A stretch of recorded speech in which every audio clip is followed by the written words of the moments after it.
Hey babes, Laura here with this week's episode of the BJJ Babes podcast.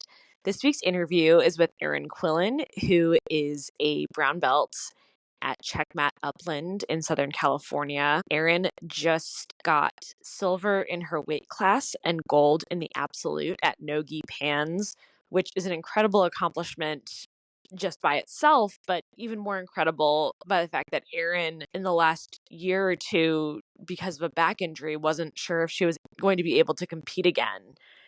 And so she tells that story and how she came back from that injury and is now gearing up for Nogi Worlds. A piece of it is the mind-body connection and just how much the mind can actually affect your physical symptoms. It's a really fascinating conversation, and I hope you enjoy it. So here is Erin. Erin, do you want to take a moment to introduce yourself to the listeners?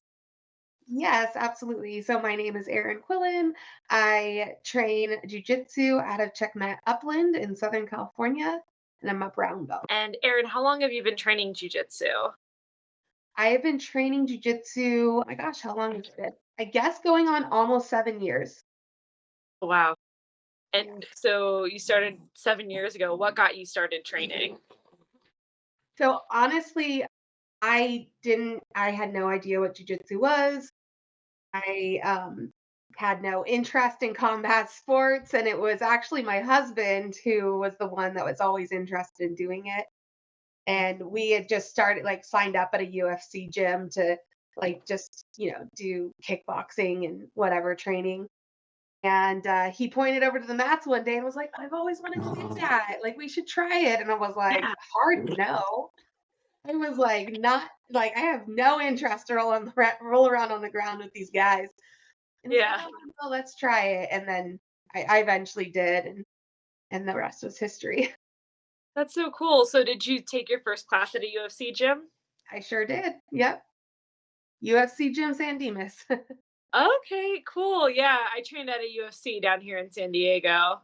Awesome. I signed up thinking I was going to do more the kickboxing Muay Thai side of things. So it's funny, like your story is very similar to mine. So did you guys start training jujitsu together? We did. My husband started, like, he got more into it and, like, was training kind of before I did, just a little bit. And then he kept kind of basically, well, so I told him I didn't want to do it. And we were supposed to be doing this together as like Yeah. husband and wife, like having quality time, doing something healthy. And he kept going to train jujitsu. And I'm like, I don't want to do jujitsu. And causing a lot of marital fights. And then I finally like gave in and was like, okay, fine. And I started training with him, and then I eventually got, like, bit by the jujitsu bug and just couldn't stop. Awesome. What was your first class like? Oh my gosh, I think I may have blocked it from memory. Um, I'm gonna be honest, when I first started jujitsu, like, I hated it. It was terrible. I mean, I'm a super heavyweight, I'm a big girl just naturally, but I was also, like, extremely overweight when I started Mhm. and extremely out of shape, and, my body just didn't work the way I wanted it to work at that time, and everything was a struggle, and I Mhm. was like, "This is stupid. I'm not doing this." And, I think it was maybe, like, 3 or 4 weeks into doing it, like, Mhm. certain like, even just, like, the warm-ups, certain moves in the warm-ups, like, I was getting better at, like, actually doing them. My Yeah. body was starting to respond, and, like, my coach at the time would kinda remind me and be like, "Oh, you couldn't do that, 3 weeks ago," and I was like, "Oh, you're right." I think, like, that seeing that kind of quick progress and Mhm. seeing, like, my body kind of responding to the movements and getting better at doing these things, like, that I think helped to, like, motivate me and feel a lot better about jujitsu. Yeah. So what made you keep with it despite hating it at first? Yeah, that I give full credit to my husband being really annoying about it and my coach at the time, all like, just being very motivating and kind of pointing out the progress I was making. Because I think, like, had it been up to me, like, I would have just been like, "I suck at this, I'm not progressing, this is terrible," and I would have walked out. But Mhm. they were really good about reminding me, like, "No, like, getting better." look, you couldn't forward roll before and now you can. And like, reminding me those little things that just kind of kept me going like, oh, okay. Like I can actually do this. I'm getting better at this. Yeah. And I think that's such a great tidbit about ways that coaches and teachers and even other classmates can really keep people in is, you know, that encouragement because we're not always good at seeing our own progress, but other people, are more objective. Yeah, for sure. I think that that's a big part of it. And I, even when I coach now, I try to remind people, especially, like I think it's easier with kids, but with like adults who join a sport like this later in life, they need that motivation and they need to have like an outside perspective that's like, no, you are getting better and you are a good training partner and, all of these things. Cause we might just think we're like getting in the way or, not progressing. Yeah, totally. And, it's hard to learn new skills as an adult, especially the older you are when you start them. And there's definitely just the move, like, and my body still doesn't always move the way I want it to move. It's just takes time. Yeah, definitely. I would Mhm. say, like, for me, obviously, like, over the last 7 years being on and off the mats because of injuries and whatnot, I've Yeah. been having to experience kind of over and over again where it's like I'll get to a good place, and then it's, like, kinda starting over after injury and having to get back into it and go, "Oh god, my body doesn't move anymore," and having to, like, Yeah. get it reconditioned, you know? Yeah. And that's frustrating too because you know where you were. And it's so much easier to lose like a level of conditioning or, being it's so much easier to get out of shape than to get back into shape. Oh my gosh, so much easier. It's like I feel like the same way with, like, losing and gaining weight. It's so easy to gain Mhm. weight, and it's really hard to lose it. Yes. So much. Oh my and then honestly too, like I remember like being in my 20s and all I had to do was run like 4 times a week and it was fine. And then now I'm like I work out so much and it's like just making weight for competitions is such a struggle.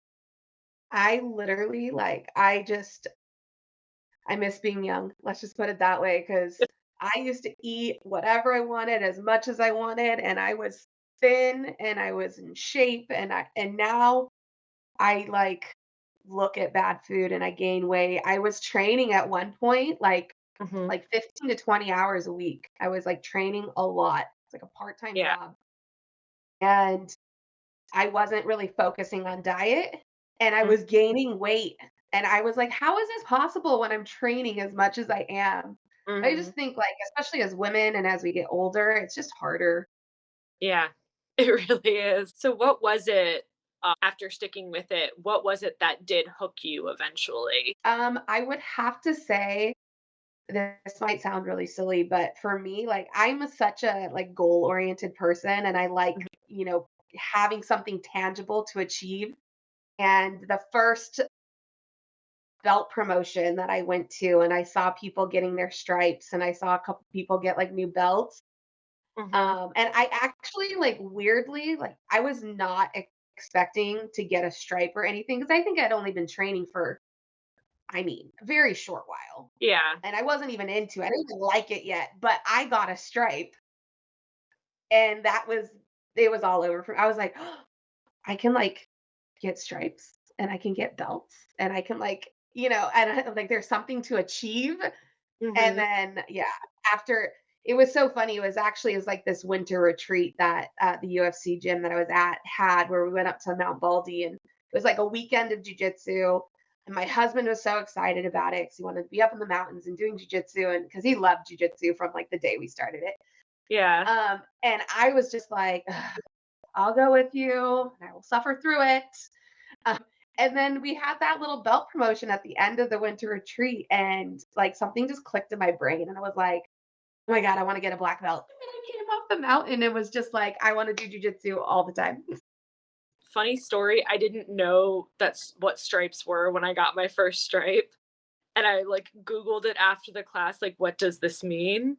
But I think there is something about, yeah, having, like, goals to work for and benchmarks that, can really, like, make it more of a challenge. So, Since then, what has your path in jujitsu been like? I know you mentioned that you've had injuries over the years. Yeah, so my jujitsu journey has been full of lots of injuries actually. Ever since white belt. I don't know if it's just because of the way I train or if I'm just injury prone. I don't know.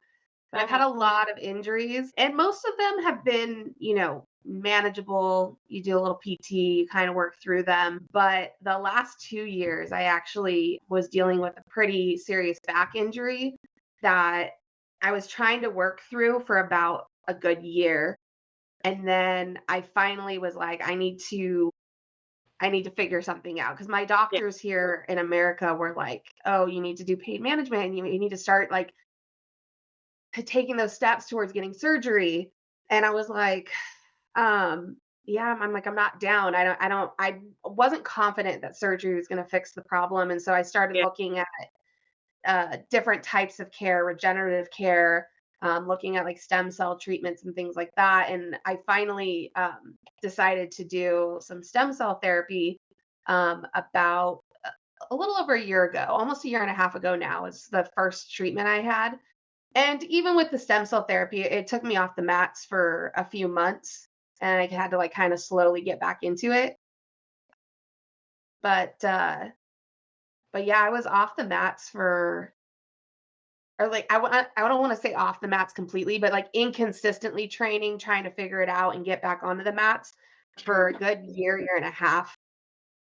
So I had a little hiatus there, and Mhm. I'm actually just getting back into it now and starting to compete again, which is really exciting. Because about a year ago, I wasn't sure if I'd ever be able to compete. Yeah, and I mean, which is amazing because you just came out of no-gi pans and remind me, I know you It was podiumed. it was silver in my weight division, Mhm. and it was gold in the absolute. That's just amazing. Congratulations. Thank you so much.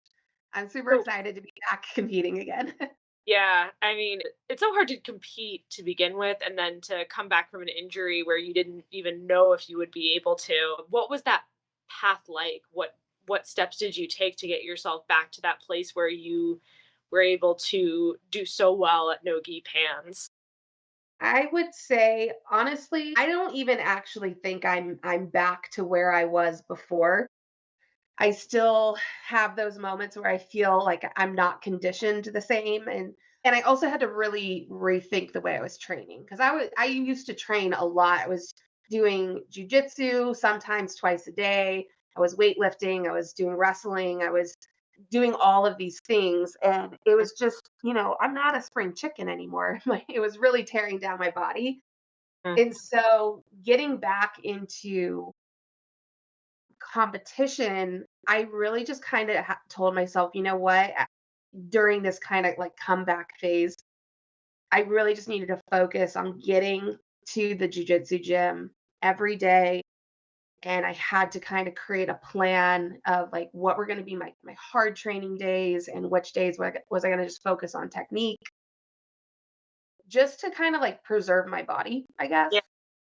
And I even tried to add back in like weightlifting, but then I found like my body just it was too much. And so I was like, you know what? I'm gonna just focus, like I said, on doing jujitsu. Mhm. That's my primary goal is to do jujitsu and to do jujitsu well. Mhm. I eventually will be adding in strength training and things like that, but I just want to. It's like a slow build, and Yeah. so I think most people probably would not want to compete like feeling the way that I'm feeling right now, which is like Mhm. not like at my tip top shape. But I also kind of felt like I just need to get back out there. Whatever happens, happens.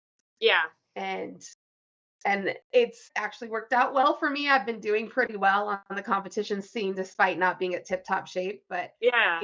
I really, honestly, if you asked me on game day how I felt it would go, I was like, it could go anyway. I could be out first round. I could win it all. I have no idea. We're just gonna go and see what happens. Yeah, no, that's awesome. And I mean, at the end of the day, there's the physical readiness, but there's also the mental readiness. I've gone into competitions with a mental block where I've said, if I don't compete today, I'm going to have a mental block with competing. So I need to show up just to get past the mental block. So true. Yeah, I get that. And for me too, like again, being goal oriented and like wanting to achieve something, like I was finding it very challenging just to come back and train the way I used to train without some sort of like competition or goal or something that I was training for. Yeah. So to sign up for something was kind of also that little push to be like, oh, okay, like let's go. I got things to do. With regards to your hard training days versus the days you focus on technique, do you have a set schedule for that or do you vary it? How do you balance those two? I do have a general set schedule, but obviously life happens and Yeah. sometimes that'll change. Or like depending on my work schedule, if I can make it to a day comp class, I'll make that my hard training. But my set schedule, because I have a full-time job, I work, 9 to 5. Yeah. My set schedule is based on my evening classes. So if I can kind of vary that and make it to a comp class during the day or something like that, I can adjust. When did you start competing in jiu-jitsu? Did you start competing right away? Yeah, I did. It's so funny. I had no idea like jujitsu was even a thing until I basically started it. And then Yeah. when I started it, I also had no idea that people competed in it. I was so silly after that winter retreat where I got my one little stripe and I got kind of all excited about it. One of my professors was doing like a comp class.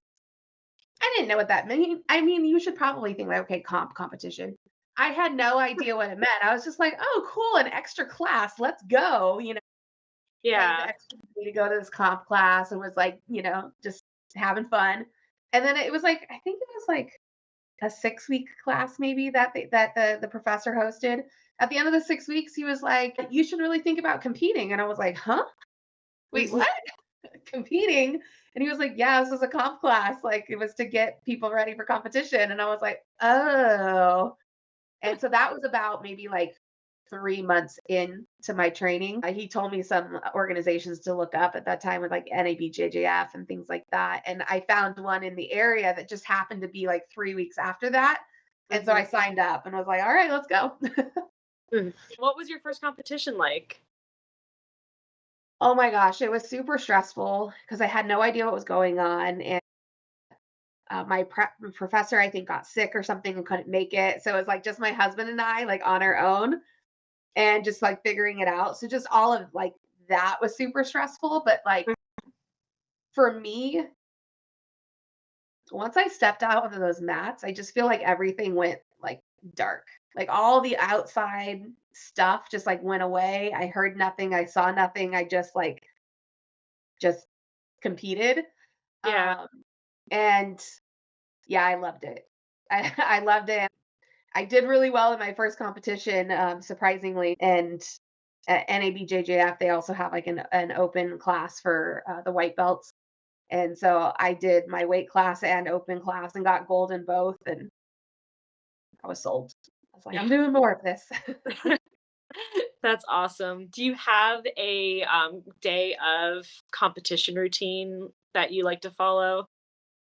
Yeah, I kind of like I have a little bit of something like I do the night before. There's this little like kind of pamphlet book that I read that kind of helps get your mind right and just remind you like anything's possible. So if you're like afraid you're going up against some person who's like really good or maybe someone you've lost to before or whatever, this kind of this little book that takes like 45 minutes to read is kind of gets your mind right and into the mindset of winning. And then like the day of,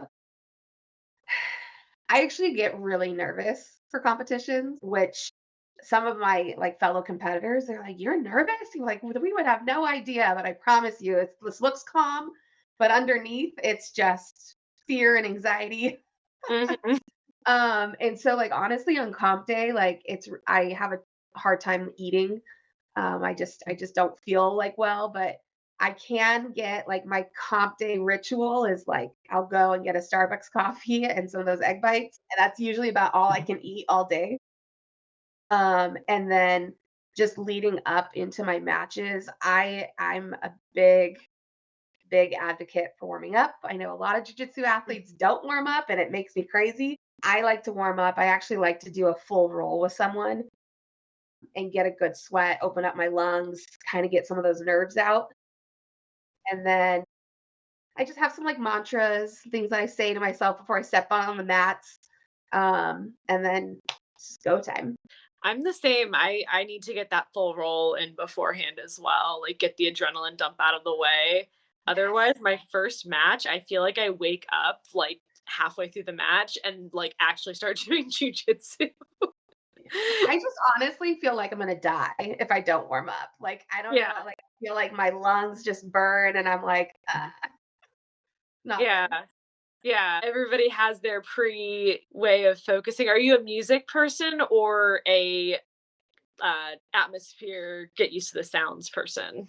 I'm a get used to the sounds person. I cannot wear like the big headphones and like Yeah. zone out to music. I don't know, that makes my anxiety worse. So I like to just be in the environment and just like experience it and just take it all in and just I don't know, no Yeah.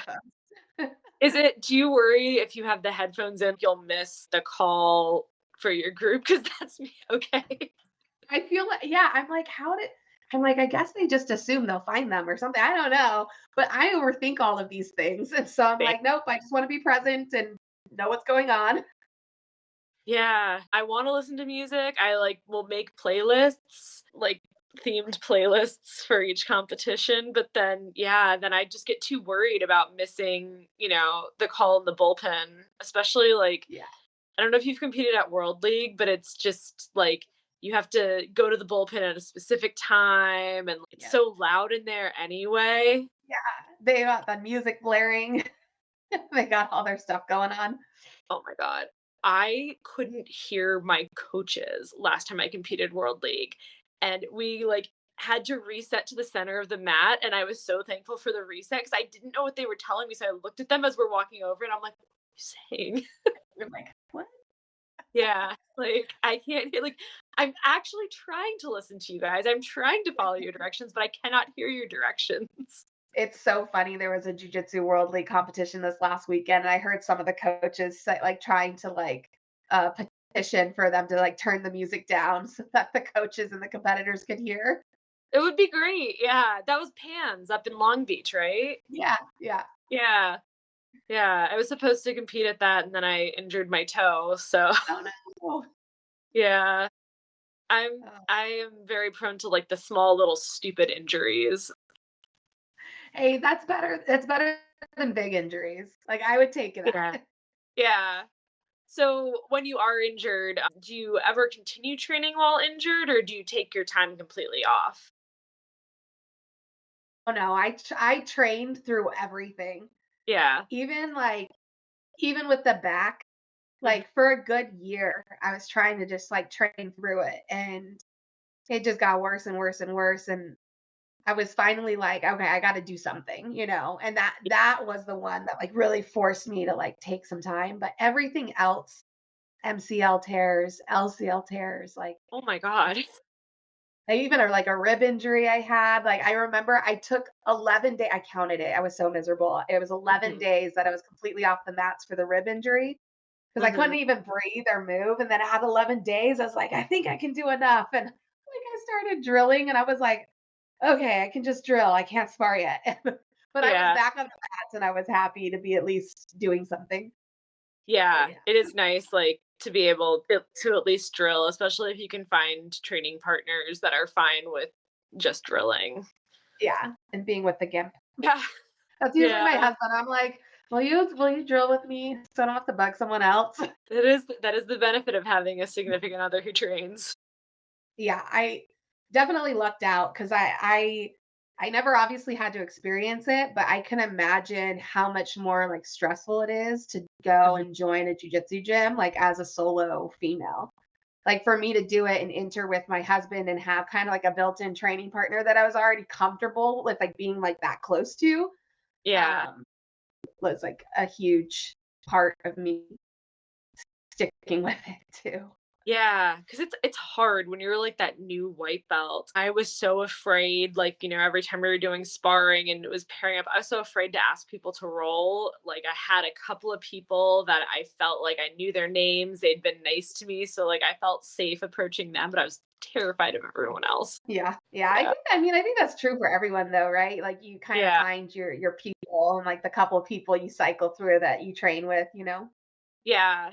I think especially like as a woman now, it's more like the people that I know I don't have to worry about injuring me by just going too hard. Yeah, totally. When you've trained through injuries, what other ways have you adjusted your training to kind of protect the injury and while still training? So I'm a little crazy and I do all the things that are not advisable by Yeah. doctors and physical therapists and sometimes even coaches. And honestly, like I kind of more or less I just let pain guide me. I just Yeah. kind of go for it. I'm like, whatever happens, happens. But if something like really hurts, like I'll be like, okay, I won't do that anymore.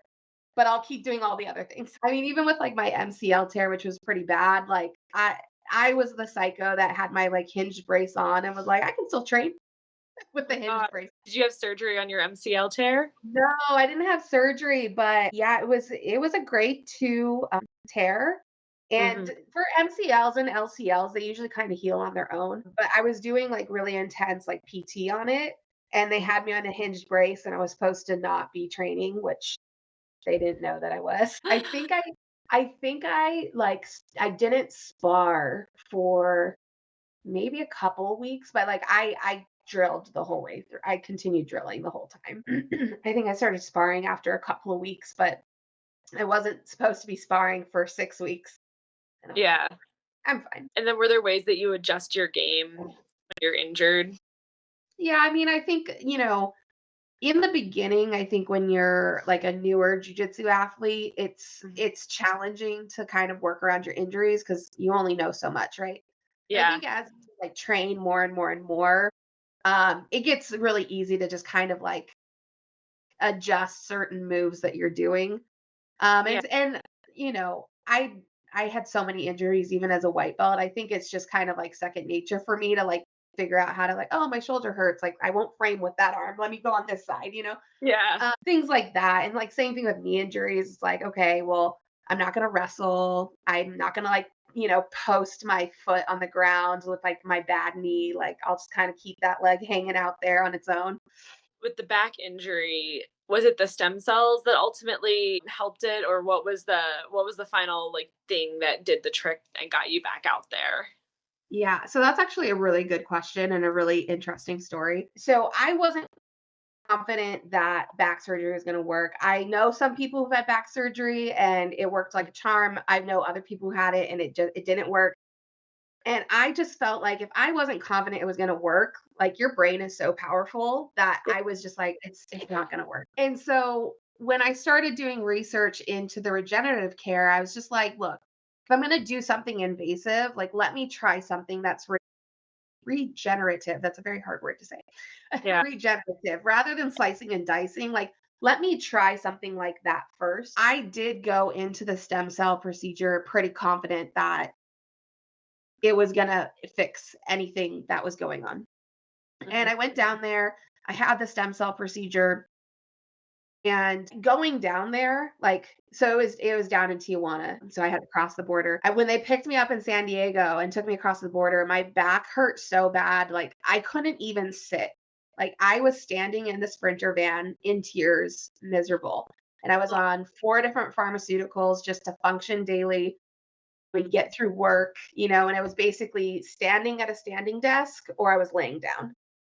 If I had to get in the car and drive somewhere, thank God I was working remote at the time. I was like, getting in the car to drive, sitting for any amount of time was just unbearable.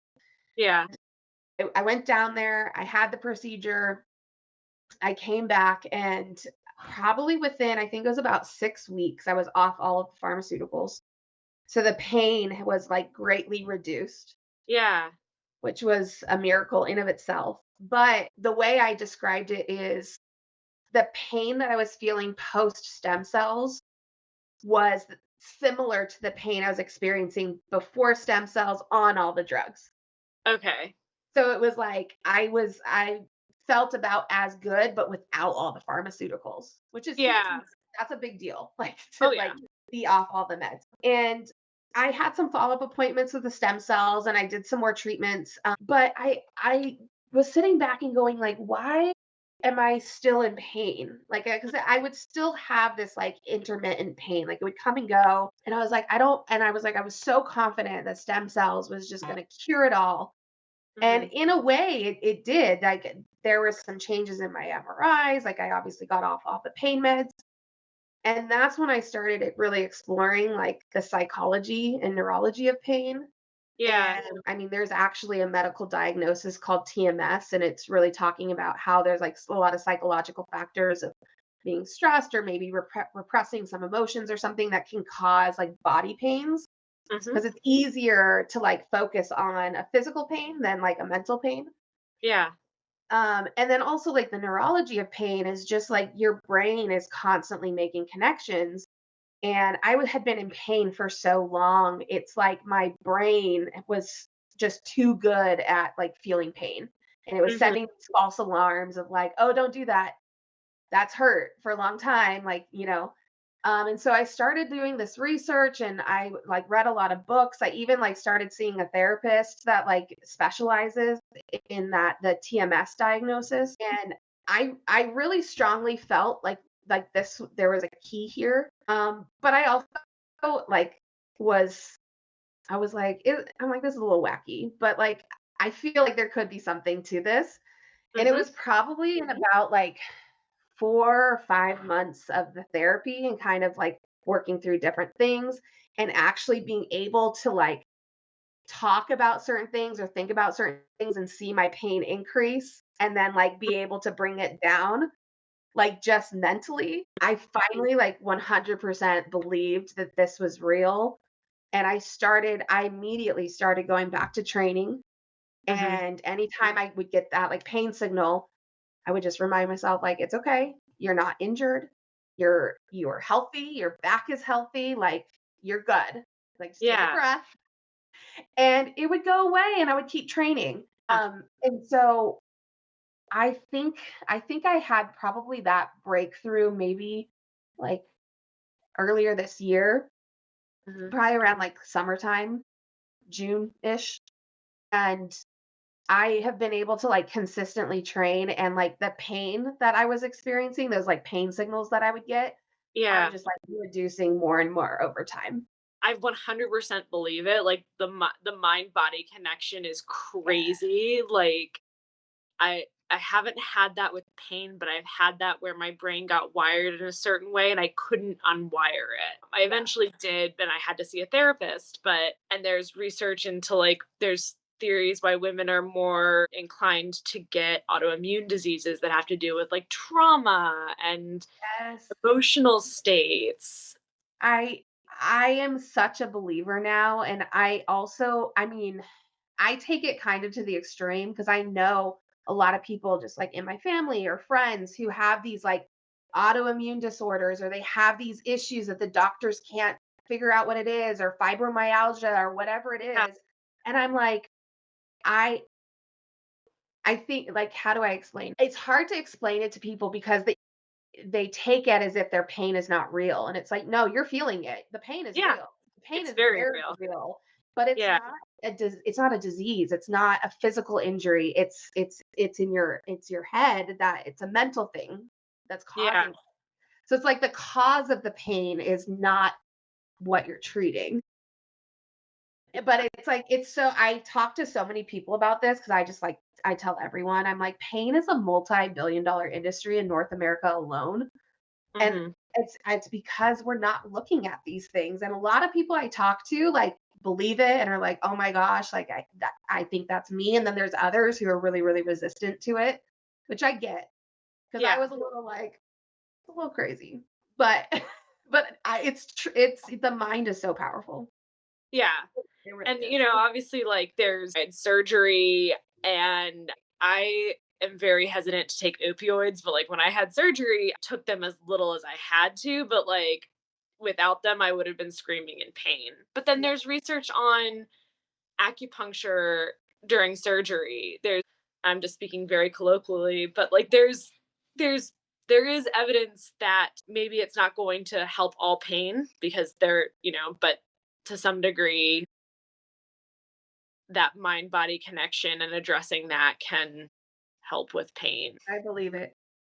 All right, so TMS, I'm gonna have to look that up. Yeah, that it was I went down this really crazy path of like learning about pain. It's funny, it was actually one of my teammates that I train with. He kept Yeah. saying, he's like, there's this book about, TMS, tension myositis syndrome. He's like, you should look it up. You should read this book. It's a quick read, blah, blah, blah, blah. And I kept going like, yeah, yeah, yeah, okay, whatever.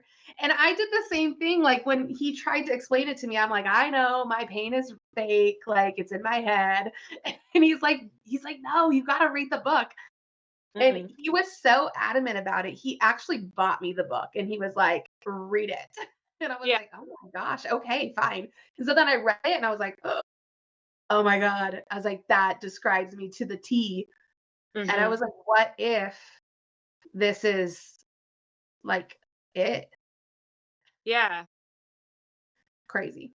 Yeah, and I mean, you did get treatments, like, to address the physical pain, but, that only got you so far. It's awesome that it got you off the pharmaceuticals, Yeah. because your brain probably did like, it's like when you get injured and you start limping and then your foot is better, but your body still wants to limp because now you've trained your butt, like, it's weird how things work like that. Well, even like one of the books I read, this book was not about TMS, but it was more Yeah, about like the neurology rather than the psychology of pain.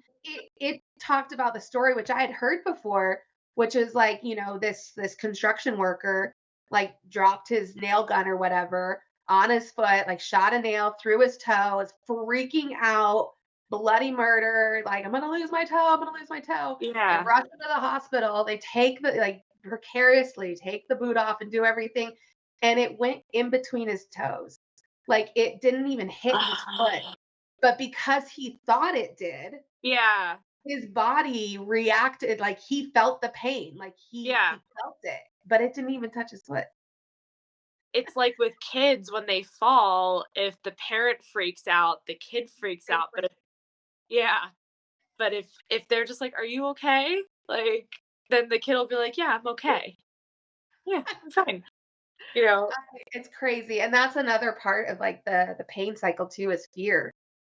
If you're Mhm. afraid, like pain is amplified. And so I think I had an issue with that when I was doing jujitsu. Every time I felt pain, it was this fear cycle of like, oh my God, I'm going to hurt it again. I'm going to be off the mats for months again. And I had to just remind myself, I'm like, it's cool. We're good. We're healthy. It's Yeah, fine. And I had to take the pain down a notch. And like that helped bring it down too. yeah. It's almost like a PTSD flashback. It's crazy. Yeah.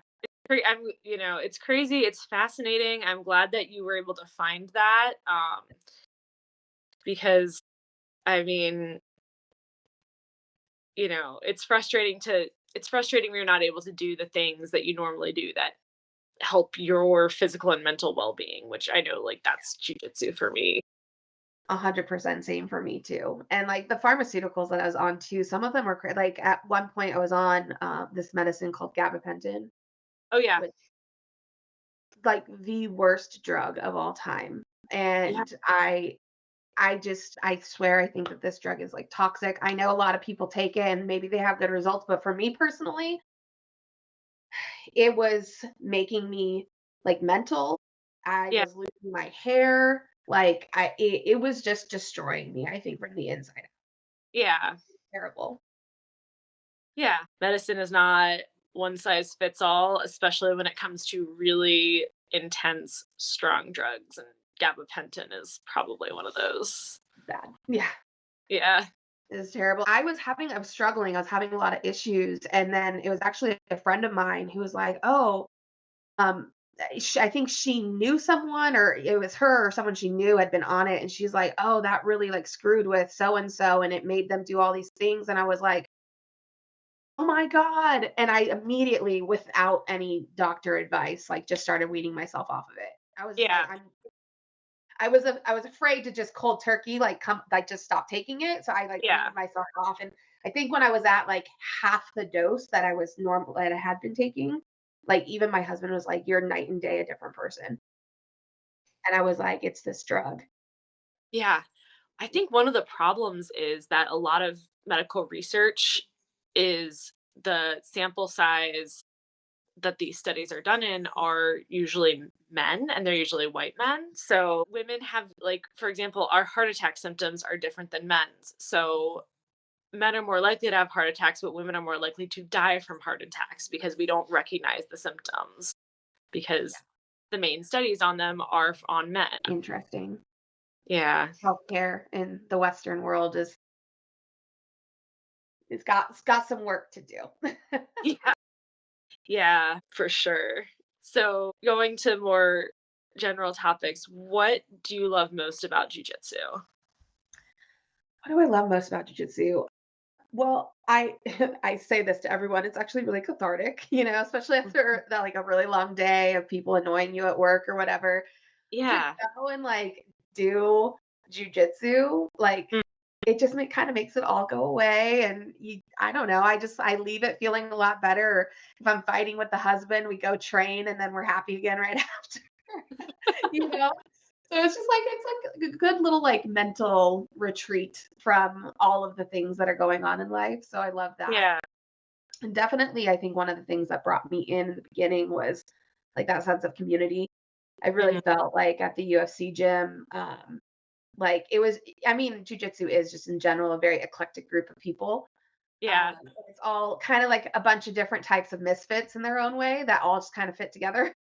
Yeah. We are the island of misfit martial arts practitioners. So like I felt that and I was like, "Oh, I feel like I belong here." And so like that was really nice to kind of like grow that community. Yeah. Yeah. Yeah. I think especially with the women, like something I really like about um women who train jujitsu, and it's, I don't know, I gravitate towards tomboys. Like, the women in jujitsu, their nails will be done, short, but they'll have nice polish on them. And, Yeah. like we'll go out together and everybody looks nice. And, when we're all like actually clean and don't smell weird. But, you know, I don't know. It's like you can do both and you can be both. Is something I really love about the women in jujitsu. Totally. Yeah. I love it. And I started recently like helping out with some of the kids class where I train and just seeing some of these like the young girls coming up. And like Yeah. some of them are so girly, but then they get on those mats and they're freaking beasts and they're just like attacking. And I love it. I'm like, I love it. You can be both. You can be girly and also like take care of yourself. Yeah. Yeah. And yeah, I love the girls, the kids that train, because I'm like, I hope you stick with it, Yeah. and I hope you don't take shit from anyone. Like, Totally. yeah. Yeah. What challenges you most in jujitsu? I would say, as a super heavyweight, I think that like my body image and kind of dealing with um, you know, a more male dominated but also like smaller dominated sport has Yeah, been challenging. Even in the beginning, I think like one of the big reasons I really hated jujitsu is just not being able to find gear that fit. Um, yeah, so in the beginning, like my husband went to freaking Amazon and bought his cheap like 50, $60 gi that just fit perfectly. mm, And I bought so many gis and yeah, none of them could ever fit. It didn't matter like what sizing guide I went by, like none of them fit the way they said they would fit. And I was just spending tons of money trying to find a gi that fit. And I was just like, forget it. I'm just going to do no gi. So I actually, in the beginning, did primarily no gi only until I finally found some gear that fit. So I think all of that, especially someone who's always just been kind of a bigger person in general. Like I was a competitive yeah, swimmer running around in a swimsuit all the time, but even yeah, then, I've always just been stocky and built and I'm tall and, I think being in this sport and being kind of faced with gear that doesn't fit and competitors that don't want to compete with you and people who say that you win because you're fat or not yeah, it's not because you're good at jujitsu, it's because of these other reasons. It kind of makes you face some of your like body image issues and have to kind of be stronger than the outside elements kind of. yeah, um And that sucks because I see a lot of like super heavyweight women like come and go because it's hard. It's Yeah. not easy to stick around when you're kind of constantly beat down. Yeah. Yeah, I Yeah. could see that. What gi brands did you eventually find that you recommend for people on that, like, super heavyweight side? So in the very beginning, because Godama did not exist then, but in the very beginning, I found the Moya H sizes. They had like A2H, A3H, and so I was able to find these that weren't like too long. Like you buy like a bigger size, and then like they're for a 6'5" person. Yeah, So that was the first brand that I found that really helped me. Find gear that like a gi that fit. But yeah. now, like with Gadama, I only wear Gadama like solely, and they have so many different sizes for women, and you can buy them separate. That's the thing I love because even with Moya, Mhm. I would find that the gi that fit my butt because my butt's huge, and the top was always a little too big, which was Yeah, annoying because then you're like swimming in the sleeves and stuff. Um, but with Gadama, you can buy separates. So you could buy the size that fits your top and your bottom, and you can get the perfect key fit.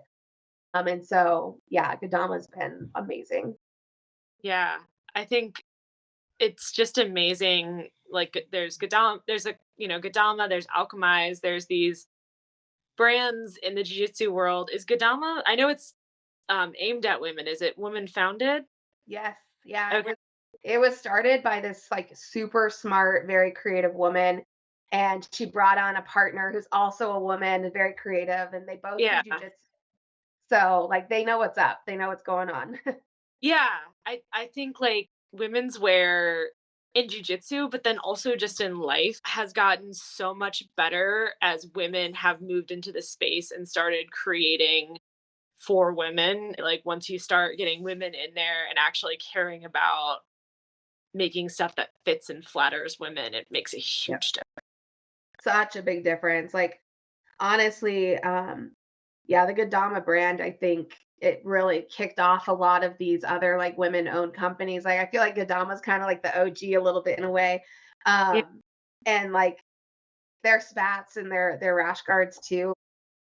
I love them. I used to wear like leggings, but I would yeah, like put bicycle shorts or stuff underneath them because you bend over, whatever they're see through. And yeah. like Godama spats, like they know this because they've experienced it. And so like Mm, all their spats are double lined. And so you don't have to worry about that. mhm. Just like things like that where you can like step out onto the mats, especially the competition mats where if like eyes are on you and you don't have to like Yeah, worry about your gear. Like, yeah, I mean, it seems like not that big of a deal, but it is. Like I want to be able to step out on the mats and feel like comfortable and confident in what I'm, wearing. yeah. No, So like, the one I'm always worried about is the rash guard, like, riding up and then, like, just having, like, this, like, you know, like, basically having rolls while you're rolling. Everyone oh sees you. yeah, I'm the queen of rolls. I'm like a like can of biscuits over here. So I know all about that. But Godama like helps cover all that up, which I love. What advice would you give to women who are thinking of getting into jiu-jitsu? Just go. I hear so many stories of women that will like drive to the gym and sit in their car in the parking lot and then chicken out and leave. Yeah. And it saddens me because I feel like for most women, like if we can just get them through the door, and if it's Yeah. like if it's a good gym with good culture and good coaches, like I I think most women will like find it so empowering. And I think like just training jujitsu, like inherently, like it's not like your coaches have to try, but like inherently, I think it like boosts your confidence. And I I don't know. The women that I've been able to convince to do it have like loved Mhm. it. And they were Yeah. so scared to do it. And but I was able to get them to go. So like that's my thing is like if you have just like the slightest inkling of like, oh, I kind of want to try that, like just do it. Just go. Yeah. Make it Yeah. through the front door. You'll be fine. Yeah. I got 2 of my coworkers so far, basically, like, doing that, and think they're both hooked. Gotta get some more ladies in. What advice would you give to someone day one first class? Honestly, just be kind to yourself. It's day one. No one's expecting you to know anything or to be able to do anything. And like I actually I taught a women's class, and in the warm-ups I had them do cartwheels. And this woman, it was her first class, and I guess the cartwheels like put her off, and she's just like kind of like F this, like I'm out, and she never came back because she couldn't do it. And to me it's Mhm. like I don't I, as a coach, I'm like, I don't care if you can't do one of the moves. Like, I don't like you could sit out the whole warm ups if you want. Like, I would love for you to try and do what you can do.